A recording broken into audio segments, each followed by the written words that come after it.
and welcome to a brand new episode of the Nitro RX podcast. I'm one of your hosts, as always, Nabila and Thiemo, and I am joined once again by my amazing co-host, Thiemo Albers Daily. How are you doing today?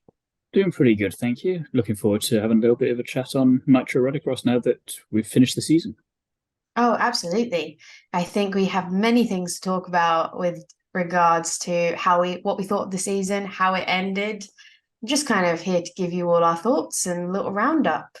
Yeah, we Should had we a get little bit of time to mull things over, so it's kind of there's no real order to it, I don't think, for what we're going to be saying. It's just like you say, very much like we sat down with a cold beer after that last race and thought, let's just have a little bit of a chin wag and then we maybe go into it again at some point.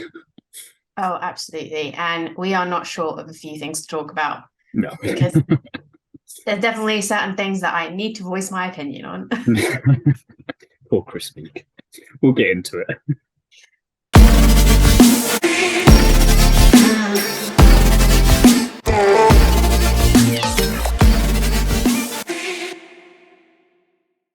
Let's kick things off with taking a little look back at the last weekend of racing for the season finale and the drivers that impressed us the most, because we didn't get around to doing that last time, so I think that's as good a place to start as any.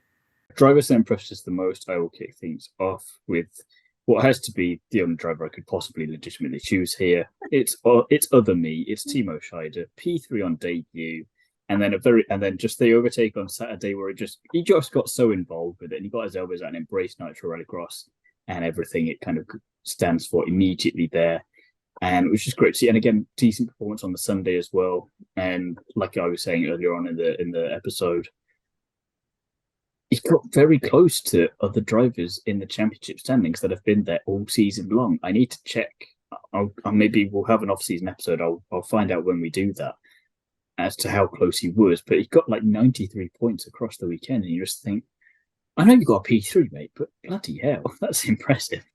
And yeah, I just love that. And again, shows that anything can and does happen in Nitro Rallycross, and why any drivers that are looking at getting into something, even just for one round, should do it.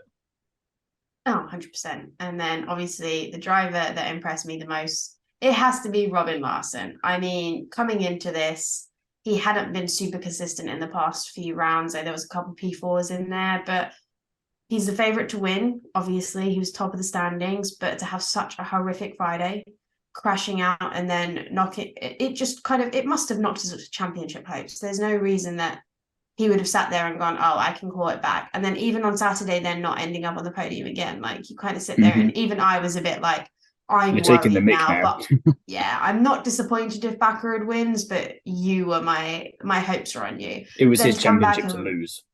100%. And I think it would have frustrated me more if it had been lost because of an accident, because that is just such the cliche move. I've done it. It's happened all the time. Like you lose your championships through a crash, and it's the hardest thing to deal with because you're like, yeah, I threw that away. It's not like anything other than my mistake. So all the things to go wrong in Nitro Rallycross. Nitro Rallycross? You think that, yeah, you want literally anything else to happen except for you to do something wrong there, because it is something where literally so much can happen that if you're the reason for it going wrong, you think, oh, no.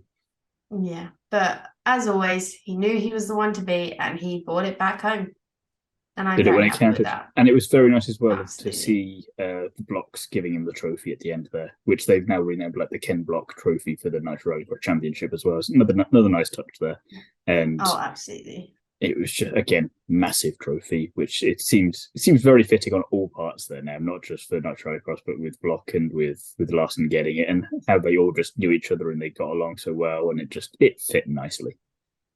Yeah, it was a perfect ending, and first time we can actually sit here and say that the expected happened, because nothing has been expected in this championship. But for once, the person who was on the top of the standings the whole year actually won it. So and it was the one thing that we expected to happen, and we're not disappointed when it does. No, not at all. I think, 100%. And as you say, I mean, the guy almost died at the beginning of the year, started off the season fantastically, winning, had another couple wins in the season, was Mr. Consistent and then almost threw it away at the end. That would have been the And most and disappointing. arguably almost died in what could be described as one of the like most random and Nitro Rallycross style kind of ways. They're like, oh, of course you're in hospital because of this happening to you. You couldn't just have a normal accident, could you? Yeah, Had to be something so absolutely. random like this, and then it makes it even more extreme. And then you come back and you do all of this, and it's just like, yeah. Imagine if I'd been fine to begin with. Yeah, yeah, yeah. That's just baffling to me. I mean, to recover from something that quickly and have gone out on every round since, like, hat off to him. No, That's very much. true determination and grit there. But that is kind of it for the season. So I want to get your Mm-hmm. thoughts before we do bring this episode to a close on just not necessarily the weekend, but the year as a whole. It's been a long old year. Oh, absolutely. And I mean, with a season as strong as it was this year, Nitro RX made an absolutely spectacular debut. I'm not disappointed by any means at all and had some amazing rounds. It still seemed to click, in my opinion, more in the US with the fans Hmm. and that, and there being so many rounds here and just generally, obviously, it's starting here. But really glad to see that Canada opened up such a welcome crowd. And I certainly hope if the championship stays global, we see some more rounds spread out around the world, possibly with a little stop back over the pond. I did love the start to the championship in Europe and then heading back over, and then Hmm. obviously that little break up on the snow. But I would actually love to see a European, like maybe rather than having Finland straight after Sweden, why don't you have an ice round in Finland as well and hop over from Canada to Finland? Obviously, there was meant to be the Saudi Arabia one as Yeah. well that got taken out. I'd love to see that on the calendar, and I would just like to see just a little bit more differentiation in the American rounds. I obviously appreciate that it's hard to get places, but I didn't love the finale going back to a place that we'd already been. I was really Hmm. hoping that they would throw the boat out and like bring one of the previous rounds that they'd had in that 5 series championship the last time back in Yeah. and kind Yeah. of make it a little bit different and a little bit more exciting. But I for think a for first future year wise, I wouldn't mind global, them going Central or Southern America, maybe exploring down there. But you think they love their rallying down there, mm-hmm, and it's kind of that casual but serious motorsport where it would do really well, I think, and they would embrace the atmosphere so well. And I think it's curious to see. Everyone always talks, especially from being European, you have this whole thing of, oh, you're trying to break into America and you're trying to make it there, but in this instance it's America trying to break into Europe and try and be successful mm-hmm, there. So it'd be interesting to see where else in Europe they could maybe go. You look at some of the places World Rallycross would maybe go that they could capitalize on. I think, okay, if you're in Portugal, maybe we go to Spain. If you're in Poland, maybe we go to Latvia. Something like that. There's definitely a lot of yeah. potential for it, and I think part of it is down to what Cody was saying at some point. I forget when he specifically said it, but might have even been with us to be honest. But the lack of that kind of racing in the UK, there's places you can go to for it, but there's nothing quite like it. Liddon Hill, even then, it wasn't the same as it would have been in Yeah. Minnesota or Phoenix or LA or anything like that. So I think those are things that hopefully, in the same way that Formula One's broken into America, Nitro Rallycross could break into Britain and Europe and do that way, because I think there's definitely potential for it, and Mm-hmm. fans would love that kind of thing, and there's definitely an appetite for it. They just need to be shown that it's possible, and if anyone could show that something as crazy as this could be pulled off, I think we know who to call for this one, and it's not Ghostbusters. Absolutely. And I think it's just that importance of having that time to create the track that they want. I mean, Finland got cancelled because the track wasn't going to be ready in time. Hmm. And I definitely think, obviously, it's harder when you have traditional tracks such as Liddon Hill and obviously the tracks that they're going to. But it's just one of those things of they have that flexibility here because they know the people, they know everything that's happening, they've done it before, they can take over the track for months at a time and kind of build what they want out of it. So I think now they've done it for 1 year, they know what they need to improve on. And I So know as an everybody's, experimental year, it's gone. It's like as a test run, this has gone rather well. yeah, yeah, definitely. But it's definitely, they've got that chance now to capitalize on what they'd already built. And now they know that that gap jump is what people want to see. So bring that to Liddon Mm-hmm. Hill, bring that over to Europe. make sure you're including all these things and just bring that atmosphere. Obviously, Linden Hill was the first one. It was almost like a test run. Is this going to work here? Turnout was pretty decent, but Mhm. it's no turnout like their states one. So it's a matter Or the of, Canada one either. If we do yeah, record turnout there, and it was ridiculous to see how many people were up for it there. yeah. And I think they have every possibility and chance to make that happen in Europe, and I think they will. It's only a matter of time. They've now got their break. They're going to go figure things out, and I just like to see some more rounds and just some differentiation because I was a little bit disappointed with the kind of like going backwards I and the think the 3 ones in one, like split it into 2 weekends and split it hmm, into 2 different tracks. I think the one thing as well that, well, two things actually. Now that I thought of a second one, that we've got there. You saying about with the junior categories, you wanted that overarching championship. I think definitely implement that, but then also as part of that, you could have something where there is a European Championship and a North American Championship Mm-hmm. inside that, Yeah, but so you can attract those drivers that they may only have the budget for Europe or America, and they can come and do that, but they still are eligible for the World Championship or overall. It's all one ranking, and it's kind of to you know, it's like when you do a fantasy league of something, and you're like, we've got a special offer on for these 3 races, and we're going to see who can do well yeah, in these three. It's like, yeah, let's do that, but then we can. It still doesn't impact. It still impacts the overall championship, but doesn't take anything away from it. You can just take the best of that combination. And to go off the point that you were just saying about split it onto 2 weekends and have two different tracks, maybe if you do have the same track, because again, I've not seen a reason why this wouldn't work yet. Do it the other way around and do it in reverse. Because aside from the get jump, which I'm in theory, if it works one way, it should work the other. My physics is not all yeah. there, but it sounds correct. Um, then why wouldn't that be doable? And I think that would be quite interesting to see what that would do to track evolution and what that would do to the drivers to then be like, oh wait, okay, now we've got to learn this all the other way. It'd be like Mario Kart mirror mode. Like, how the hell do we do this now? Yeah, I definitely think that would also make it good, but they have that possibility and they have places to go in the US, so I That don't too. see why they can't just go somewhere else. I'm not fault like that's the thing, like I have very little to fault because Mm-hmm. their commitment, especially to fans, ensuring that the sport's highly fan friendly. They've got all the action in the rounds, they've got that massive party atmosphere. It just shows they'd be doing nothing without these fans, but Mm-hmm. just bring more races, you get more people. It's really hard being in the US and having it all the way in LA. It's not easy to get to. So like all these people that yeah, they'll travel for it 100%, but But you would get more fans going if you had East Coast, West Coast, like mm-hmm. everything was on that West Coast. Nothing came over to the East Coast. And No, you kind of are like, closest you got was Canada. yeah. And I'm like, but you have that ability. You have the fans. You have the people who are wanting to go. Just make it happen because you've made everything else happen. I have no doubt you'd be able to do that too.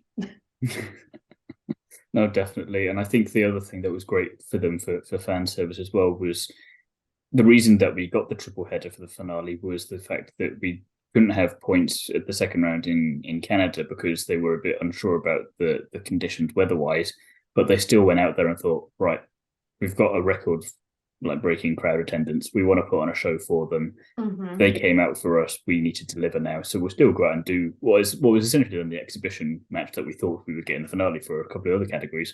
Yeah. And it's that kind of dedication that you don't necessarily think you'd see in other categories. Like we said before, there's a lot of stuff that they just do it because it makes sense from a fan perspective, Yeah. and other motorsport series just wouldn't do that. No, absolutely. And I think the drivers are real kind of like troopers for going along with everything. I mean, at the end of the day, it gives them more seat time, gives them more True. chances to compete, and that's absolutely all they want. So hats off to them for being like, oh no, we can do this and we can make it work. And it was a really great competition. There was completely mixed bag of competitors over the whole year, and it was so competitive. It's one of the best thing. It's one of the best championships I've watched as an initial thing with so many Mm-hmm. different people winning. And that's all I can hope when I'm getting into a sport. I don't want to see the same person consistently winning because that's boring, in my opinion. It Yeah. doesn't create any form of excitement for me. So I go in with the expectation, oh, this is something that Travis is going to win. Travis doesn't do as well as he expected the whole year. He does win a couple here and there. Then obviously you get Larson coming in, winning the first one, almost dying. But he's just being Mr. Consistent. But Fraser McConnell's who impressed me insane amounts, because he's come from something that's like, I mean, he's from Jamaica. He's come from never driving on ice and being super competitive and also almost having that championship ability. And then Yeah. obviously you've got Andreas Backerud with all that experience in rallycross generally and the Ericsson brothers, but no one person could ever run away with it. If you had to say someone ran away with it, it was Robin Larson, but it But was even then, exact. he was still in touching distance to at least 3 or 4 other people, and it was like, okay, you might win this, but we're going to make sure that you have to work for it a little bit at the very least, and that Yeah, if you and do in make any these, big mistakes, it will cost you.